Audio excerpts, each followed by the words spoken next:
దశ మహావిద్యలు అనగానే తాంత్రిక ఉపాసనే గుర్తుకు వస్తుంది చాలామందికి. అసలు దశ మహావిద్యలు ఎలా అవతరించారు అనేది తెలుసుకుందాం. సతీదేవి తండ్రి దక్ష ప్రజాపతి తన అల్లుడైన పరమేశ్వరుడిని అవమానించడం కోసం నిరీశ్వర యాగాన్ని సంకల్పించాడు. సకల దేవతలకు ఆహ్వానం అందింది, కానీ సతీదేవిని శివుడిని మాత్రం ఆహ్వానించలేదు దక్షుడు. తన తండ్రి చేస్తున్న యాగానికి తాను వెళతానని దాక్షాయిని శివుడిని అడిగింది. పరమేశ్వరుడు దక్ష ప్రజాపతి మనోగతాన్ని గ్రహించి యజ్ఞానికి వెళ్ళవద్దని చెప్పినా సతీదేవి వినలేదు.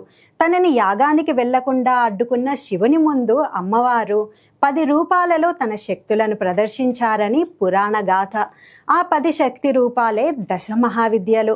వారే కాళి, తార, త్రిపుర సుందరి, భువనేశ్వరి, భైరవి, చిన్నమస్త, ధూమవతి, బగళాముఖి, మాతంగి, కమల.